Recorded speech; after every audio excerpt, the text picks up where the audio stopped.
कई बार ऐसा होता है कि हमें फोर्स ऑफ मोर्टेलिटी दी होती है, यानी कि ईपीवी निकालना, calculation of EPV when force of mortality as a constant is given, यानी when constant force of mortality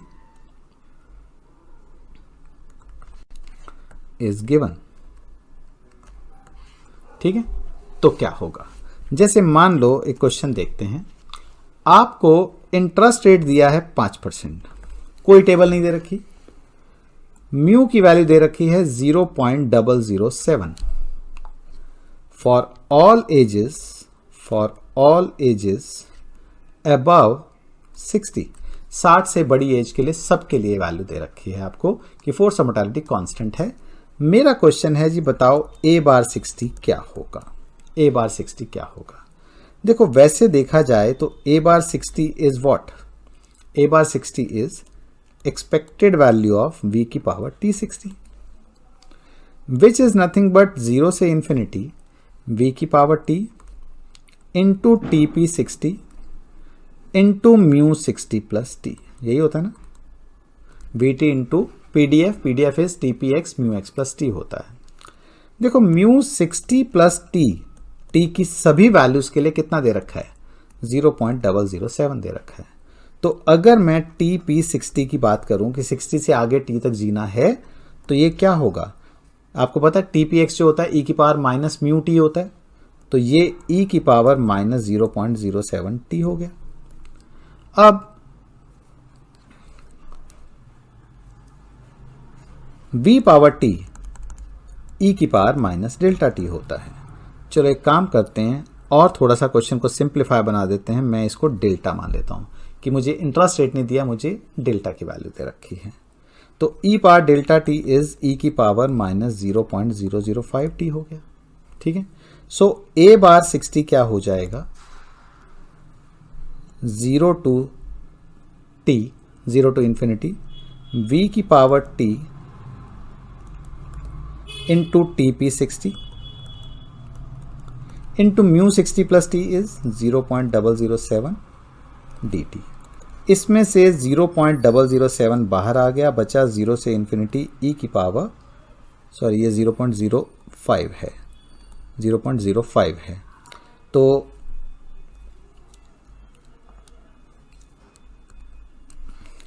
e की पावर माइनस 0.057 t हो गया।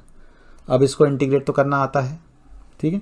इसको अगर मैं इंटीग्रेट करके लिमिट डालूंगा तो ये बनेगा 0.007 e की power minus 057 t divided by minus 0.057। Limit डालनी है 0 से इंफिनिटी, तो माइनस 0.007 अपॉन 0.057 e की power minus infinity minus e की पावर 0।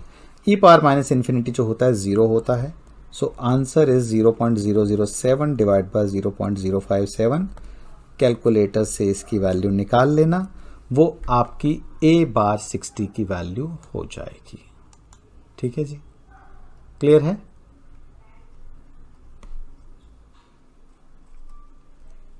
चलिए, अगर मान लो, चलो ये तो a बार 60 हो गया, मान लो हमें फोर्स ऑफ मोर्टेलिटी दिया था, बट हमारा क्वेश्चन जो है हमें ये नहीं मांगा कि हो सकता है ये बोला होता, हेंस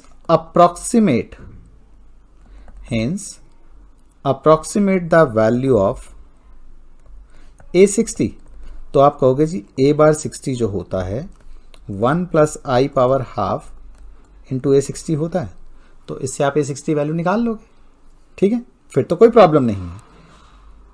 बट इक्वल वेटेज का क्वेश्चन है, जैसे कि पहले 3 मार्क का या 2 मार्क का पहला पार्ट है कि a बार 60 निकालो, सेकंड पार्ट है calculate a bar a60, calculate a60 not approximate, यानी कि उस रिलेशनशिप से नहीं निकालना है a60, हमें a60 की वैल्यू कैलकुलेट करनी है। ठीक है, a60 की वैल्यू मुझे कैलकुलेट करनी है। तो वैल्यू जो कैलकुलेट होगी वो कैसे होगी? देखो, a60 वैसे होता क्या है? ये होता है v पावर 1, पहले साल मर गया तो v पावर टू 1 साल जिंदा रह के अगले साल मर गया तो v पावर 3 2 साल जिंदा रह के अगले साल मर गया तो, एंड सो ऑन। ठीक है। अब अगर मैं Q60 की बात करूं, Q60 is what? Q60 is 1 minus P60 which is 1 minus e raise to power minus 0.007। ठीक है। अगर मैं Q61 की बात करूं, वो 1 minus Q61, again it is 1 minus e raise to power 0.007, यानी कि Q तो चाहे 60 हो, चाहे 61 हो, चाहे 62 हो, सब में बराबर है। Q62 बराबर है, Q63 बराबर है, एंड सो ऑन। फर्क सिर्फ किस में पड़ेगा? फर्क पड़ेगा 1p60 में। देखो 1p60 क्या होगा? e raise to power minus 0.007।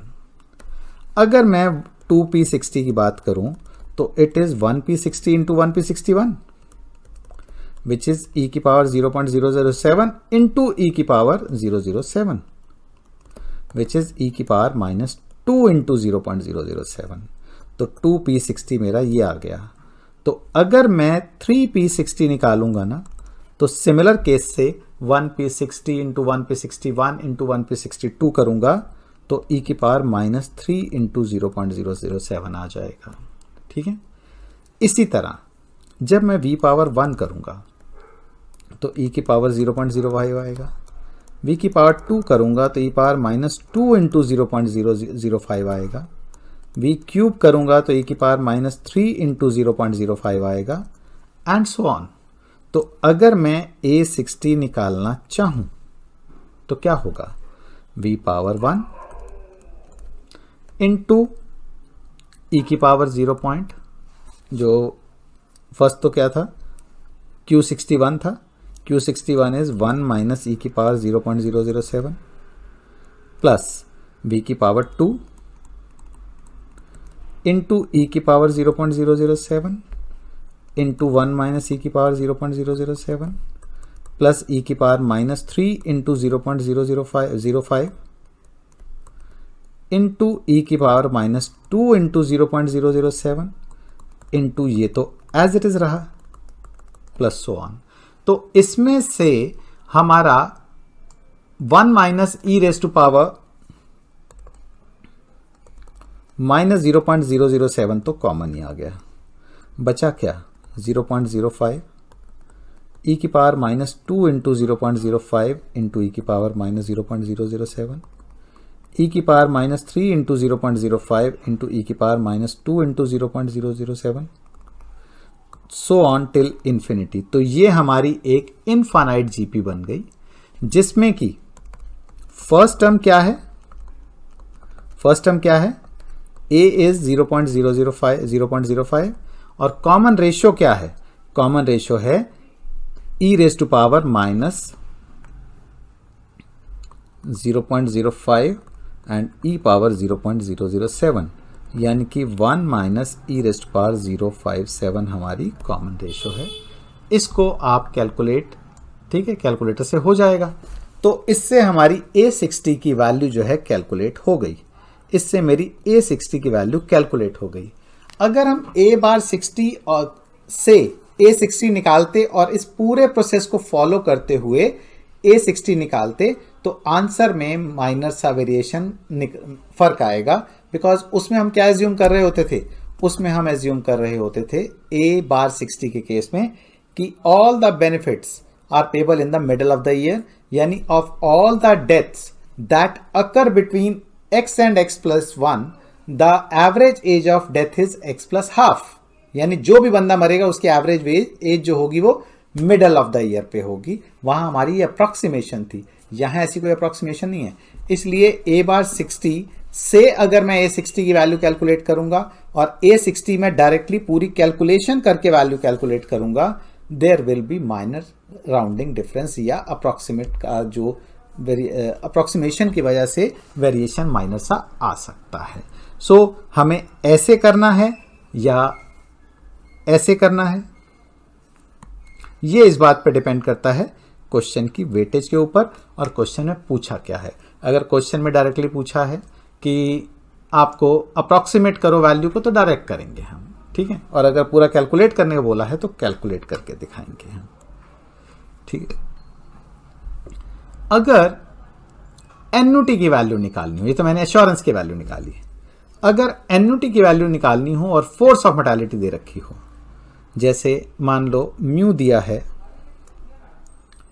0.02, delta दिया है 5%, ठीक है, और मुझे बोला है ए बार 40-10 की वैल्यू निकालो। आपको ध्यान होगा मैंने बताया था कि ए बार एक्स एन जो होता है वो होता है 0 से लेकर n तक e की power minus delta T V T की जगह इनटू टी पी एक्स, तो यहाँ टी पी 40 डी टी हो गया, is equal to 0 to 10 e की पावर माइनस 0.05 टी, और टी पी 40 क्या हो जाएगा e की पावर 0.02 टी डी टी, ये हो जाएगा, ठीक है। सो 0 to 10 e की power minus 0.07 T D T. अब इंटीग्रेट करके लिमिट पुट कर देना, आपका a बार 40-10 का वैल्यू मिल जाएगा, एंड दैट इज निकाला है हमने 7.192 उसकी वैल्यू निकली हुई है, ठीक है। 7.192 हमने इसकी वैल्यू निकाल ली है। चलिए एक क्वेश्चन और देखते हैं, जैसे चलो मैं क्वेश्चन एक लिख देता हूं। assuming that the force of mortality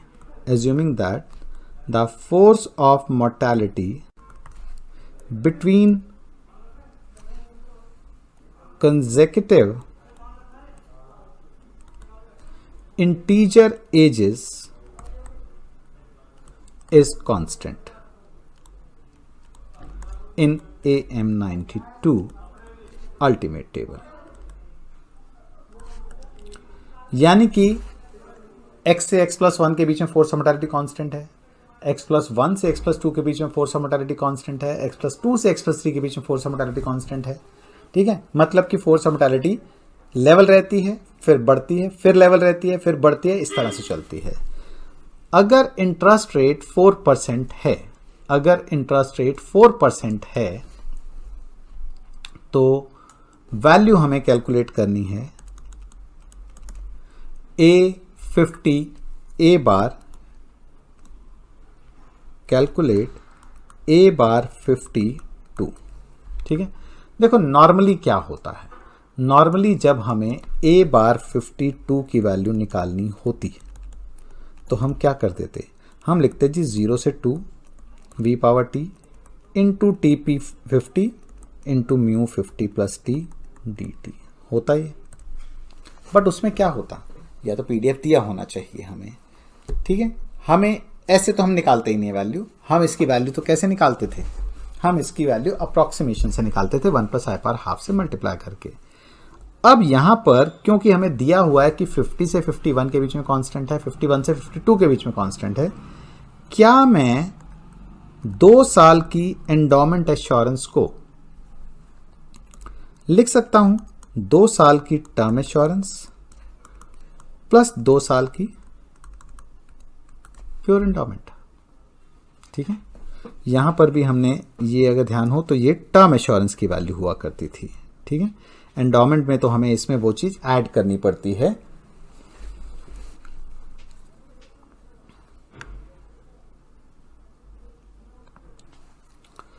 देखो अगर हमें A बार 52 की वैल्यू निकालनी होती थी तो हम क्या करते थे, हम करते थे कि पहले तो टर्म लिखते थे प्लस में प्योर एंडोमेंट लिखते थे। टर्म की वैल्यू निकालने के लिए हम क्या कर सकते थे, 0 से लेकर 2 तक v power t into T P 50 into mu 50 plus T कर सकते थे, ठीक है। बट टी पी एक्स और म्यू एक्स प्लस टी की वैल्यू हमें फिर या तो कोई कांस्टेंट फोर्स ऑफ मोर्टेलिटी दी होती तो हम निकाल लेते, अदरवाइज निकालना पॉसिबल नहीं था। अब ये बताइए, चलो ये तो निकल जाएगा, इसमें तो कोई प्रॉब्लम है ही नहीं, ये तो बात की बातें हैं। अगर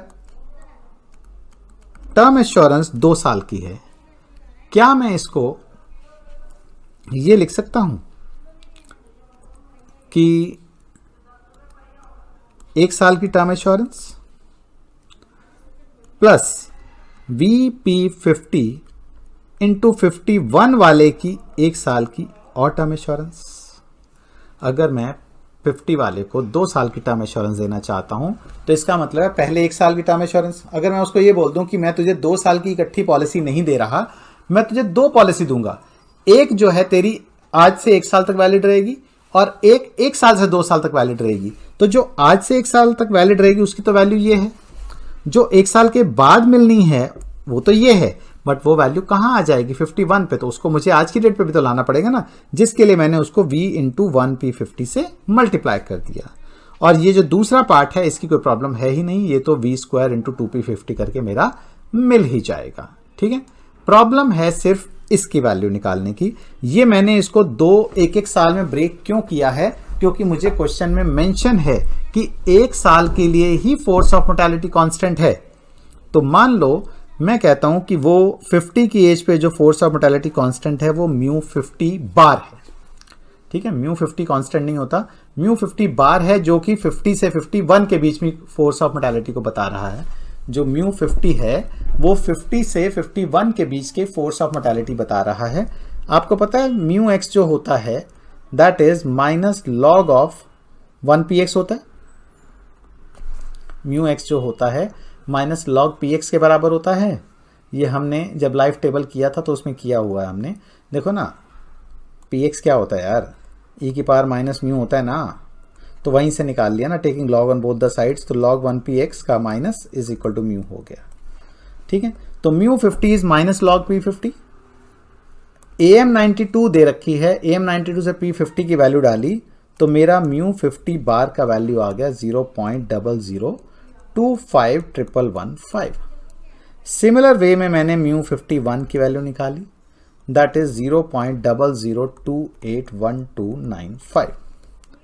अब देखो जो मुझे A बार 51 की वैल्यू चाहिए थी टर्म एश्योरेंस की, ये क्या होगा 0 से 1 e की power minus delta T, e की पावर माइनस μ50 बार t इंटू μ50 बार टी टी, यही होगा ना, e delta T T P x mu x plus T D T. ठीक है, अगर मैं इसके अंदर वैल्यूज डाल देता हूं, किसकी, rate of interest suppose delta दे रखा है आपको, आई दिया है या इसको डेल्टा मान लेते हैं। अगर डेल्टा 4% है तो 0.04t लिख लेना, e रेज़ टू पावर 0.0025115 लिख लेना और 0.0025115 dt। अब इसको आप 0 से 1 तक इंटीग्रेट तो कर ही लोगे। ठीक है, इसी तरह आप A बार 51 भी निकाल लोगे। इसी तरह आप V स्क्वायर 2P50 यानी जो प्योर एंडोमेंट वाला पार्ट है वो भी निकाल लोगे, क्योंकि वो तो आपको सीधा AM92 से ही निकालना है। तो इन तीनों वैल्यूज को निकालने के बाद आप इस फॉर्मूले के अंदर जब वैल्यूज डालेंगे, ठीक है, इस फॉर्मूले के अंदर जब हम वैल्यूज डालेंगे तो हमारी A बार 52 की वैल्यू मिल गई और सारी वैल्यूज को इसमें डाल देंगे तो हमारी एंडोमेंट एश्योरेंस 2 ईयर की मिल गई, जिसमें कि A बार 52 की वैल्यू निकालनी है हमको, वेयर फोर्स ऑफ मोर्टेलिटी जो है वो कांस्टेंट है बिटवीन इंटीजर एजेस। ठीक है, वैसे अगर मैंने बोला कि हम ऐसे करते थे, ऐसे तभी कर सकते थे अगर बोला होता जी force of mortality throughout constant है। उसने बोला जी पहले साल में एक है कांस्टेंट, अगले साल में दूसरा कांस्टेंट है, उससे अगले साल में तीसरा कांस्टेंट है, उससे अगले साल में चौथा कांस्टेंट है, हर साल कांस्टेंट है बट अलग अलग है। इसलिए हम 0 से 2 में इकट्ठा μ50 प्लस टी को सेम नहीं ले पा रहे थे। दैट इज वाई हमने एक साल के लिए अलग कैलकुलेशन की है और दूसरे साल के लिए अलग कैलकुलेशन की है। क्लियर है, कोई डाउट इसमें? चलिए, तो ये हमारा चैप्टर तो हो गया कंप्लीट, बट मैंने चैप्टर के बीच में जब कर रहा था तो मैंने एक बात बोली थी आपको कि जो पेबल m टाइम्स वाला केस है, पेबल m टाइम्स वाला केस है, उसका हमने रिजल्ट डायरेक्टली यूज किया था। ठीक है, रिजल्ट मैंने डायरेक्टली यूज किया था, उसको मैंने कैलकुलेट करना नहीं सिखाया था। ठीक है, चलिए उसको भी हम जरा समझ लेते हैं कि क्या होता है। एन्युटीज पेबल एग्जामिनेबल नहीं, एन्युटीज पेबल m टाइम्स में जो फॉर्मूला था उसको डिराइव करना। इसको एक एग्जांपल से स्टार्ट करते हैं। मान लो a due x payable 4 times निकालना है, तो इसका मतलब क्या होगा? इसका मतलब होगा 1/4 तो अभी मिल गया x टाइम पे ही, अगला 1/4 मिला मुझे 1 क्वार्टर के बाद, प्रोवाइडेड जिंदा है। फिर 1/4 मिला 2/4 के बाद, प्रोवाइडेड जिंदा है। अगला 1/4 मिला कब? 3/4 के बाद, प्रोवाइडेड की जिंदा है। प्लस अगला 1/4 मिला 1 साल के बाद, प्रोवाइडेड की जिंदा है। अगला 1/4 मिला 1.25 के बाद, प्रोवाइडेड की जिंदा है। फिर 1/4 मिला 1.5 के बाद, प्रोवाइडेड की जिंदा है। फिर मिला 1/4 v की power 1.75 px plus so on. आप बोलोगे इतनी सारी टर्म्स लिख दी? कोई बात नहीं, समझ आ जाएगा आपको अभी क्यों लिखी है मैंने सारी टर्म्स। अगर मैं इसको 1/4, ठीक है, पहली टर्म, फिर 1/4 into V power 1 px plus 1/4 we की पावर 2 px प्लस 1/4 वी की पावर 3 px, यानी मैंने जो x टाइम पे, फिर x प्लस 1 टाइम पे, फिर x प्लस 2 टाइम पे जो भी पेमेंट हो रही हैं उन सब को मैंने इकट्ठा कर दिया। फिर मैंने फर्स्ट क्वार्टर पे जो पेमेंट हो रही हैं उनको इकट्ठा किया, फर्स्ट क्वार्टर की पेमेंट को। तो 1/4 वी की पावर 1/4 इंटू 1/4 px, 1/4 वी की power 1.25 into 1.25 px plus 1/4 we की power 2.25 into 2.25 px plus so on till infinity. फिर मैंने हाफ टाइम पे जो पेमेंट हो रही थी, जिसमें कि पहली पेमेंट ये हो रही है 0.5 इंटू 0.5 px, 1.5 1.5 px, 1.5 के बाद 2.5 2.5 px प्लस सो ऑन। और फिर मैंने आखिरी में जो 0.75 पे पेमेंट हो रही थी, v की power 0.75 into 0.75 px plus 1/4 v की power 1.75 into 1.75 px plus so on till infinity. ठीक है, तो अगर मैं ये कहूं कि ये जो मेरी पहला एक्सप्रेशन है ये क्या है, 1/4 मैं कॉमन ले लूं तो 1 plus we power 1 px, we power 2 px, we power 3 px, तो ये किसके बराबर है? 1/4 का a ड्यू x के बराबर है। जो पहला एक्सप्रेशन है ये 1/4 का a ड्यू x है। अगले में से मैं 1/4 कॉमन ले लूं, ठीक है, तो क्या है? v पावर 1/4 और 1/4 px भी कॉमन ले लूं तो अंदर क्या बचेगा? अंदर बचेगा 1 प्लस में v power 1 px, v power 2 px and so on. अगले में से मैं 1/4 v की पावर 0.5 कॉमन ले लूं तो अंदर भी वही बचेगा 1 plus v power 1 px, v power 2 into 2 px plus so on. Next में से मैं 1/4 v की पावर 0.75 इंटू 0.75 px कॉमन ले लूं तो अंदर बचेगा 1v 1 px, v2 2 px plus so on till infinity. यानी कि ये मेरा क्या बन गया? 1/4 a due x, 1/4 a due x। आपको याद है v n n p x के साथ V N N P x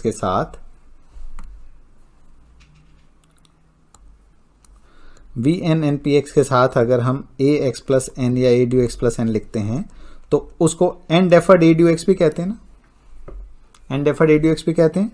तो इसको अगर मैं देखूं तो V N N P X के साथ ए ड्यू एक्स है, तो इसको मैं कह सकता हूं कि 1/4 रुपीज की क्या है ये, 1/4 रुपीज की 1/4 पीरियड तक डेफर होने के बाद होल लाइफ है। अगले वाली 1/4 रुपीज की हाफ ईयर डेफर होने के बाद होल लाइफ है, और अगली जो 1/4 है वो 3/4 ईयर डेफर होने के बाद। तो एन्युटीज पेबल क्वार्टरली जो थी, बेसिकली एन्युटीज पेबल क्वार्टरली जो थी, हमने बेसिकली उसको क्या किया, हमने बोला कि अगर 1 रुपी पूरे साल में मिलना है, बट डिवाइड हो रहा है कैसे। देखो मैंने क्या किया है, बेसिकली पहली पेमेंट यहां हो रही थी, फिर x प्लस 0.25 पे हो रही थी, फिर x प्लस 0.5 पे हो रही थी, फिर x प्लस 0.75 पे हो रही थी, फिर x प्लस 1 पे हो रही थी, फिर x प्लस 1.25 पे हो रही थी, एंड सो ऑन।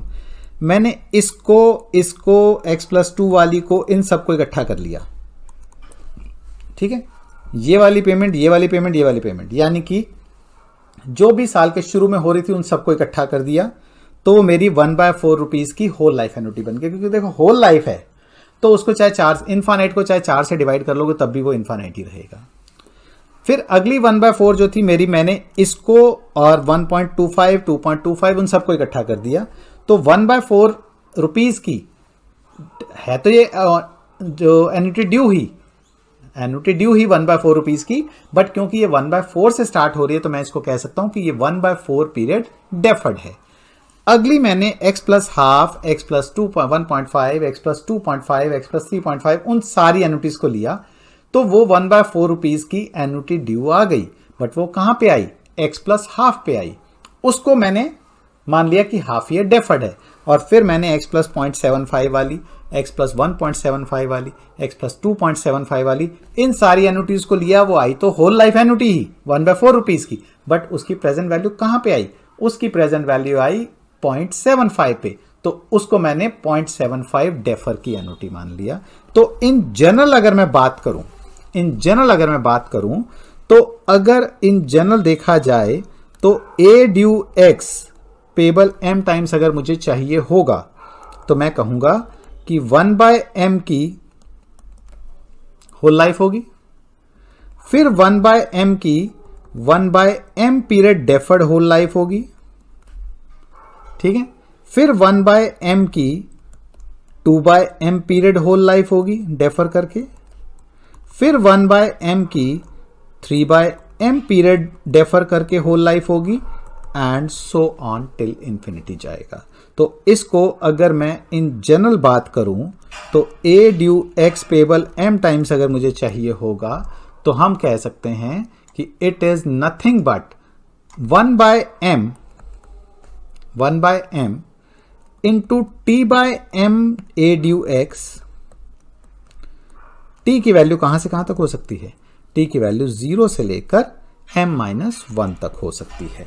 अब इस फॉर्मूले में अगर मैं m को 4 लेके आपको कैलकुलेट करके दिखाऊं, m को 4 लेके मैं आपको कैलकुलेट करके दिखाऊं, तो ये फॉर्मूले के according a due x payable m times क्या होना चाहिए, 4 है तो 0 से 3 तक लेना है, 1/m इंटू 1/m मतलब 1/4, तो 1/4 इंटू 1/4 ए ड्यू एक्स, प्लस t को 2 लिया क्योंकि 0 से लेकर 3 तक लेना है, तो 0 लेना है, 1 लेना है, 2 लेना है, 3 लेना है, तो 2 deferred A due X plus 3/4 deferred, पहला 1 plus 1/4 deferred A due x, 2/4 deferred A due x, 3/4 deferred A due x. तो देखो यही था हमारा, ठीक है।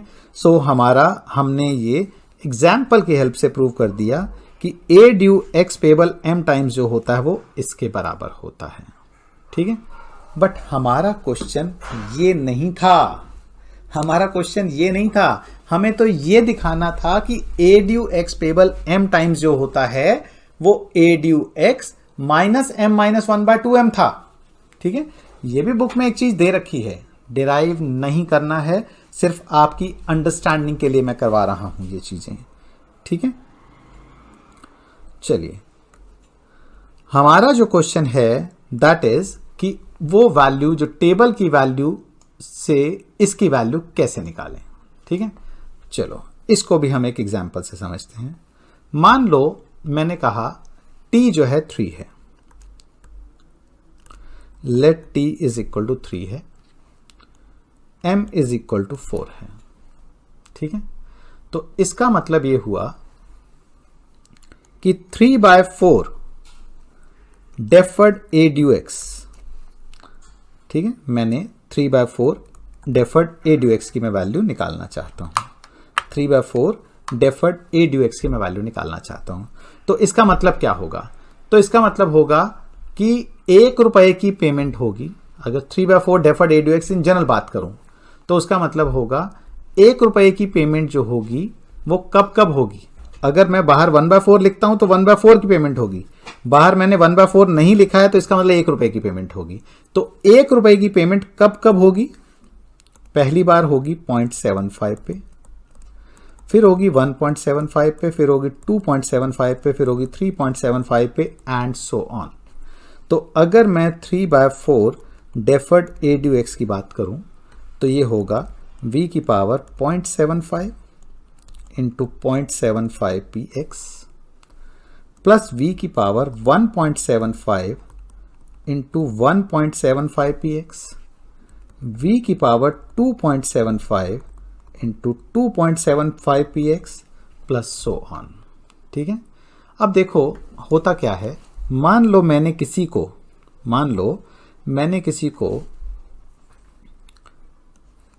1 रुपया देना है 0 टाइम पे, 1 रुपया देना मैंने उसको 1 टाइम पे। ठीक है, मैंने कहा मैं तेरी शक्ल ना 2 बार नहीं देखना चाहता, तू ना मेरे पास मिड ईयर पे आइयो और 2 रुपए इकट्ठे ले जाइयो। ठीक है ना, 2 रुपए इकट्ठे ले जाइयो। इसका मतलब क्या हुआ कि मैंने अगर 6 महीने के लिए उसके 1 रुपए को अपने पास रखा है तो अगला 1 रुपया मैंने 6 महीने पहले भी तो दे दिया ना। तो टाइम वैल्यू ऑफ मनी के हिसाब से उसकी वैल्यू में तो कोई फर्क नहीं आना चाहिए। ठीक है, तो इसी तरह हम ये मानते हैं कि अगर हमें 1 रुपी एट 3/4 देना हो, हमने किसी को 3/4 टाइम पे 1 रुपी देना है, तो इसकी एक्सपेक्टेड प्रेजेंट वैल्यू अगर निकालनी हो, ठीक है, तो इसकी expected present value is similar to 1/4 at time 0। ठीक है, अप्रोक्सीमेटली है ये कि 3/4 टाइम पे 1 रुपी देना है तो 1/4 रुपीज हम 0 टाइम पे दें और 3/4 टाइम 1 पे दें, तो उसकी जो एक्सपेक्टेड वैल्यू होगी वो सेम होगी एक्सपेक्टेड प्रेजेंट वैल्यू की 1 रुपी हम 3/4 टाइम पे दें। ठीक है, यानी कि अगर मैं इस रूल के हिसाब से चलता हूं तो इसका मतलब अगर मुझे v की पावर 3/4 इंटू 3/4 px करना है, ठीक है, v की पावर 3/4 इंटू 3/4 px करना है, तो इट इज सेम एज 1/4 दिया मैंने 0 पे प्लस 3/4 दिया मैंने कब 1 पे, तो v पावर 1 इंटू 1 px। तो ये चीज जो है हमारी ट्रू होगी कि v पावर 3/4 इंटू 3/4 px जो होगा वो 1/4 plus 3/4 into v power 1 into 1 px के बराबर होगा। तो इसी तरह अगर मुझे किसी को 1.75 टाइम पे 1 रुपी देना है तो मैं कहूंगा कि भाई 1 टाइम पे 1/4 ले ले और 2 टाइम पे 3/4 ले लियो। यानी कि अगर मुझे v की पावर 1.75 इंटू 1.75 px करना है तो मैं कहूंगा 1/4 ले लेना 1 साल बाद, 1 साल पे, प्लस 3/4 ले लेना आप 2 ईयर पे। तो बेसिकली मैं कर क्या रहा हूं? मैं बेसिकली कर रहा हूं जो फ्रैक्शनल टाइम्स थे ना, 0.25, 0.75 इस तरह के टाइमिंग्स को मैं whole integer values of time के अंदर चेंज करने की कोशिश कर रहा हूं। तो मेरा इस तरीके से चलते हुए अगर मैं देखूं तो मेरा जो 3/4 डेफर्ड ए ड्यू एक्स का केस था वो क्या बन जाएगा? पहला क्या था? 3/4 डेफर्ड ए ड्यू एक्स क्या था पहले? वो था मेरा v की पावर 0.75, जिसको मैंने क्या लिख दिया? 1/4